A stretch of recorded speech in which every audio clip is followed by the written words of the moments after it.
I feel compelled to make another video. Unfortunately, right? The thing is,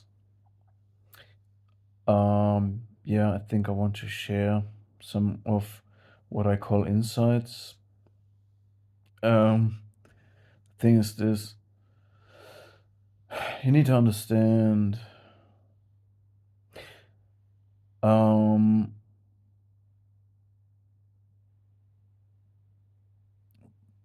just wonder how to frame it. See, I'm not aiming to make it a convenient message with a certain plot line and an introduction and a main part, and now you see the commercial. And I think I have sufficiently made it complicated. So let's get to the point. On my channel, we have spoken a lot about the story of Adam and Eve in paradise, and we speak about good and evil, and also about Beyond Good and Evil, which is a book of Friedrich Nietzsche. And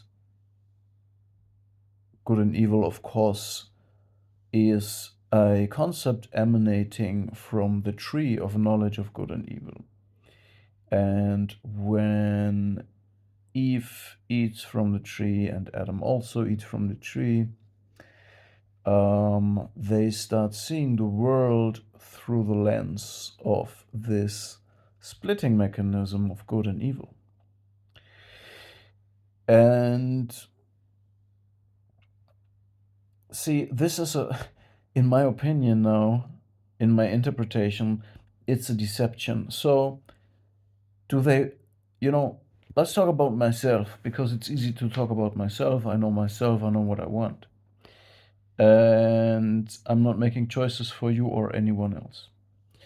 So I don't want to go to paradise, and I don't want to go back to paradise. Going back is never good. Going back is reactionary and backward, is not the way of life. The way of life is forward, all right? Going backward is infantilizing, regressing, okay? So I don't want to go to paradise, but even more, I don't want to go back to paradise, okay? So paradise is not, this is a misconception to think that the goal of life is to go to paradise. For me, I'm speaking for myself.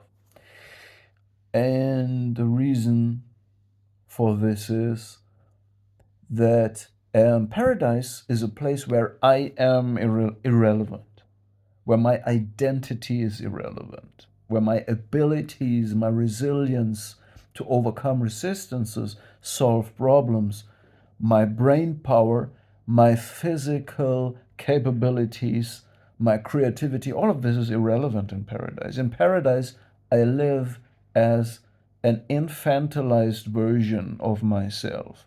In paradise, I live in a fantastic paracosm, and I get diffused, I start to live in a fantasy of who I am, not in the reality of who I am, right? So this is why this story can create a trap. The trap can be that you think I eat from the tree of the knowledge of good and evil, then God is mad at me and throws me out of the garden, and then he guards the garden with a cherub angel, and I have to find a way back. No, no. All right, now, so being in paradise is a fantasy, but it is and this is no uncomfortable truth, but it's just my opinion. is a malignant, infantile fantasy that is misleading no matter how you turn it. You never want to go to paradise ever. You also don't want to put mental energy into the pursuit of creating paradise. You don't want to waste your energy to do this because, again, it's an infantile fantasy and it makes you irrelevant. It makes you dissolve your identity. So let's focus back on this. There is two traps. One trap is to think it was wrong to eat from the tree. Number two is it is wrong to think that it is a condition that we want to have to be in paradise. So we don't want to be there in the first place and we don't want to go back there. And the next trap is to then think that the tree of knowledge of good and evil is the ultimate truth. Because I believe this is a deception as well. That's a true deception. That is the deception that presents itself as truth. And imagine you are a human being that lives instinctively in the world. And you have discernment, you have identity, you have pride because you don't live in paradise, you live in the wild and you survive. So you have a natural pride that is rooted in reality. You have abilities, but you're also humble because there are apex predators that are stronger than you. But you still are proud because you might have a family or a tribe and you're able to fit in. You're not trying to control the system, but you're also not like in a constant fight and flight situation where you're completely enslaved by the nature around you. You're living in a place where you know what your place is and you have a natural pride. And now the point of this is when you have discernment in this world, you trust your instinct of what is healthy and what is sick. All right? What is right and what is wrong. This is instinctive. Nobody has to teach it to you. You see something, you perceive something with all your senses, and you have an instinctive response to it that tells you this is sick. This is the spirit of death. This is deceptive. Something's off. This is wrong. This is, there is something off. All right? It's not natural. And you have an instinct where you immediately know this is a good person, or this is good, this is genuine, this is innocent. So the deception, the third trap from this story is that the moral itself that comes from it is another deception.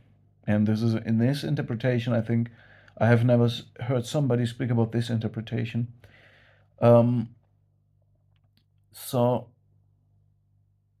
the truth is that good and evil does not exist. And this is the tree of knowledge of good and evil that God makes so much importance about. No, this is a deception as well. The truth is that this is a tool.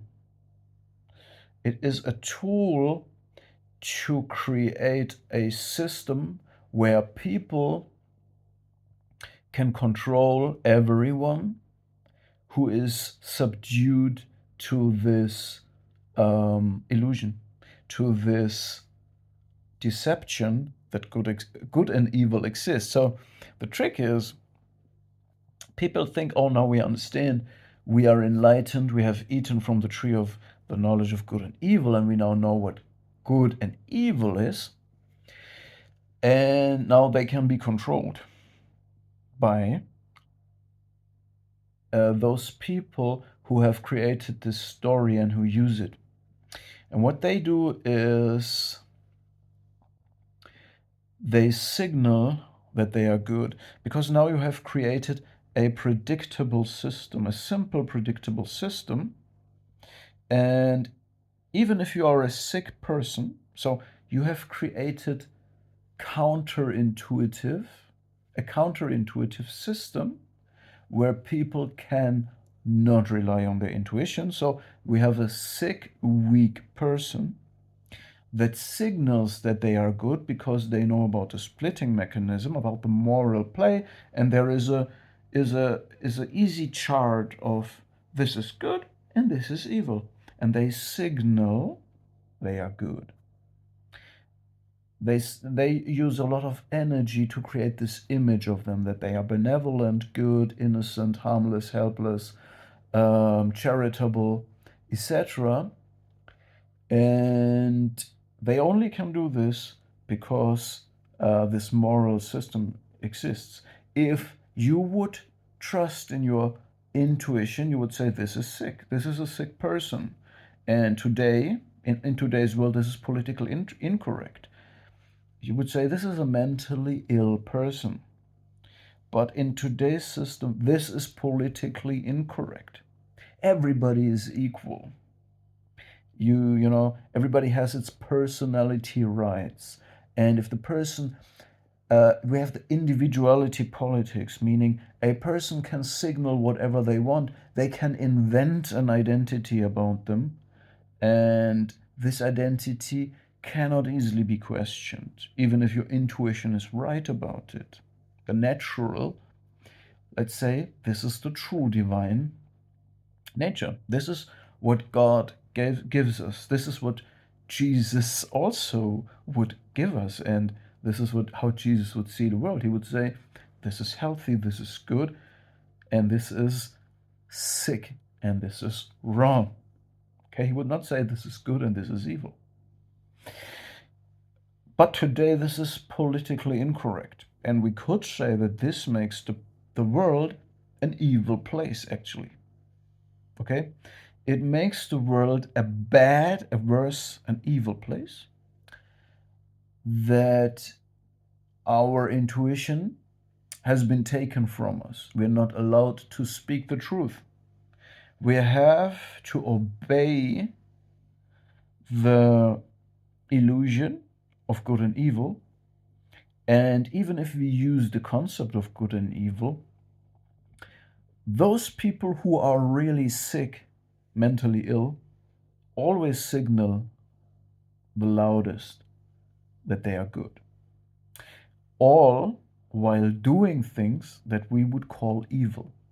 And this constitutes worldly success.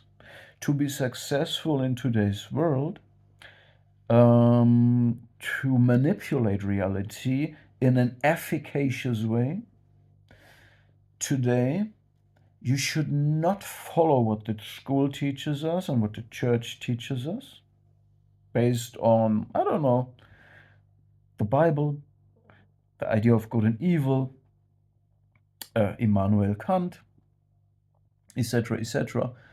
You should not follow this in a genuine way. You have to weaponize it and instrumentalize it, meaning, again, you signal that you are virtuous, that you're good, that you're harmless, that you're helpless, that you're, I don't know what, but you act differently. You have different personalities, masks that you put on situationally. In other words, you're a narcissist or a psychopath.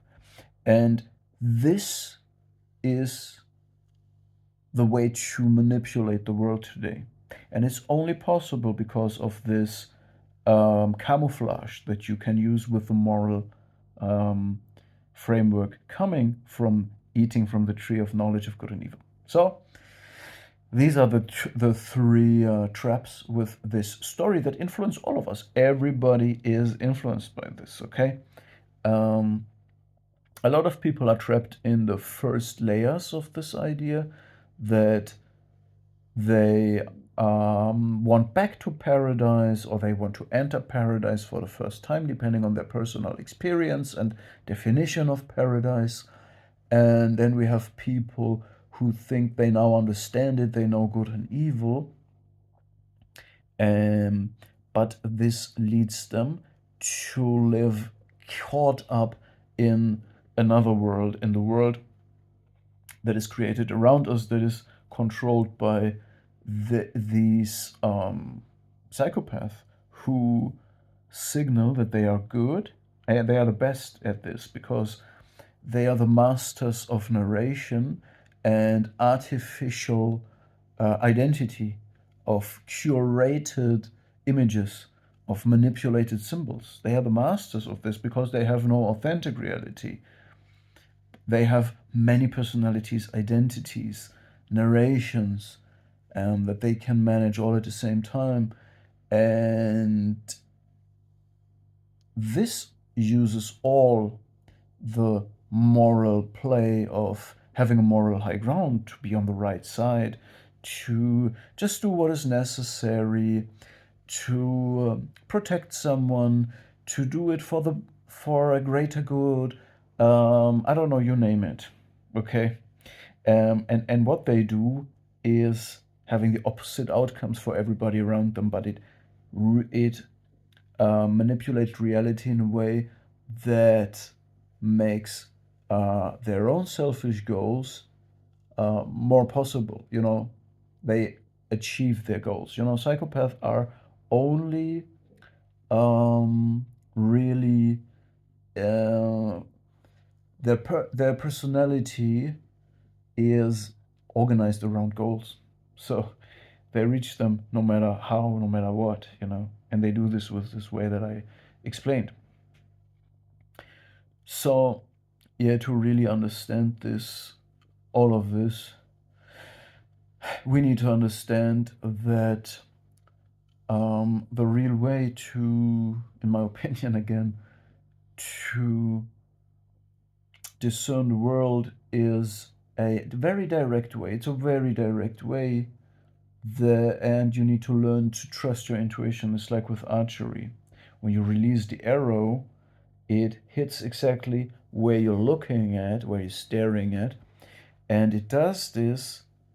You don't know why it does it, but it's your intuition. You release the arrow, and it exactly hits where you're looking at, and this creates trust in your intuition.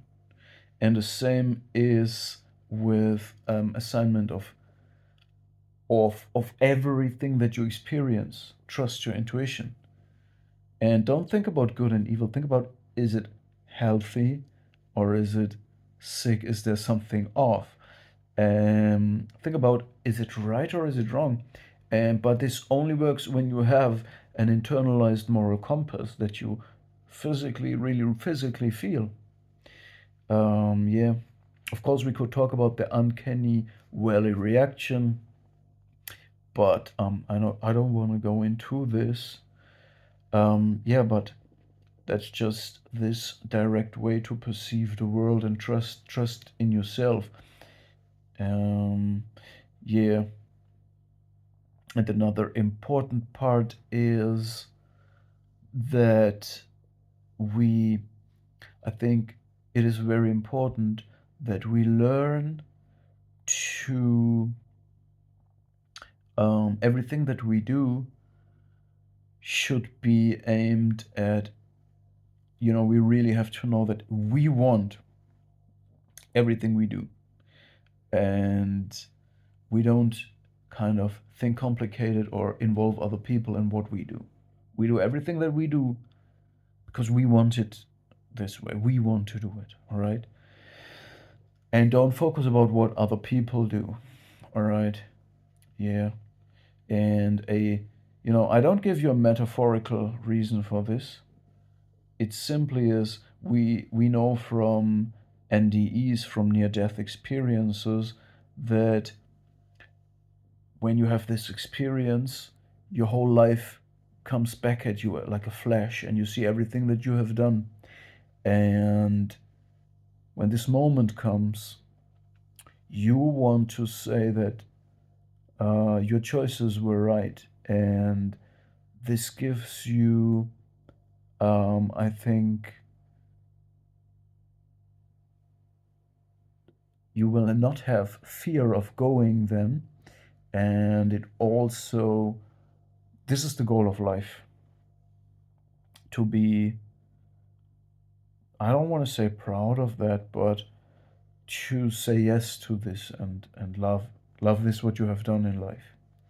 And even if it does not give you all this worldly power, because you refuse to signal that you're a good person, but you're doing evil, uh, I think this gives you true power. The true power to be a human being, to have a clear conscience, um, and to not have to run away from yourself all your life until, you know, until eternity. And when then you have this experience, this inevitable experience, where you see all your life flashing through, you say, yes, that is me. And I like that. Yeah, I think that's it.